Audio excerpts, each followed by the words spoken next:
I'm Will, I'm the baldbookgeek, and this is something rather special.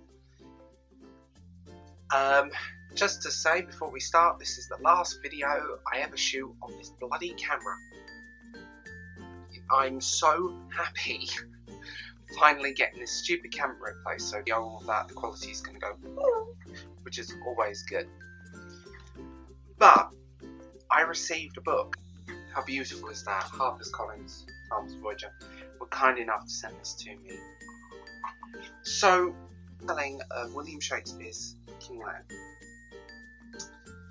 And this is the ARC. It came in that.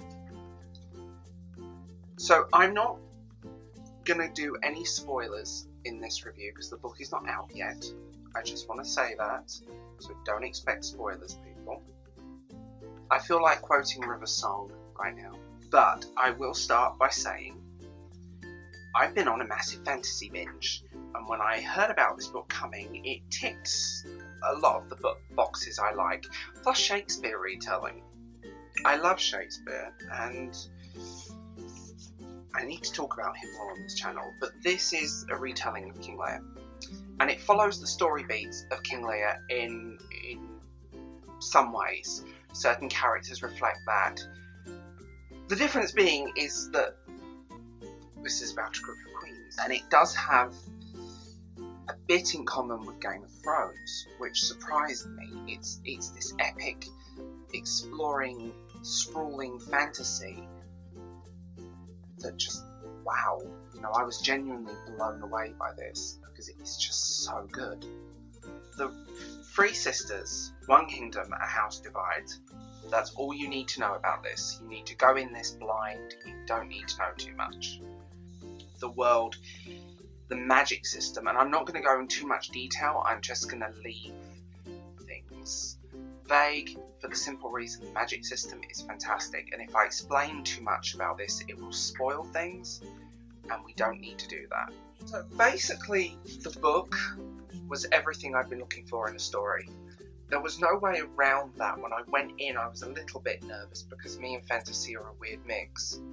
But the fantasy of this is it's an epic high fantasy novel with strong female characters, diverse characters, but they're mostly in their 20s, so they're younger than me.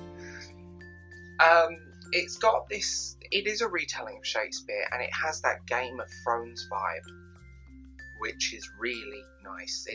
I always call sprawling fantasy, I don't know if that's an actual word, but where it kind of, the world is intelligent. The characters are intelligent. Everything feels very real. The world around it is believable. The fact that you've got each of the sisters is well developed. Each of the sisters is strong, which is a relief to read. Because normally in these kind of books, you always end up with like one or two very strong characters and then everyone else feels weak. But all of the characters feel this, and the sisters are brilliantly written. That genuinely shocked me how brilliantly written they are.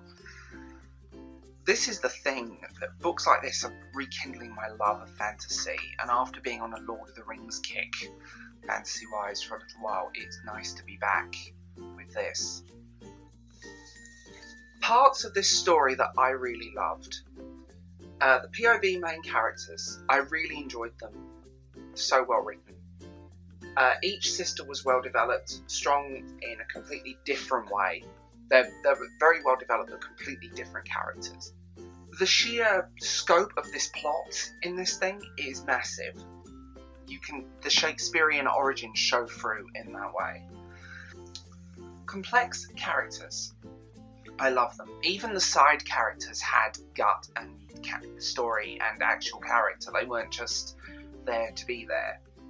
Plus, the setting was so pretty. There's no way around this. The setting of the whole thing is pretty. But what wins for me with this book is the writing. It's brilliantly written. It's well constructed. World building is spectacular. Really do love this. I'm in genuine shock how much I love this book. For me and fantasy, this is a big deal.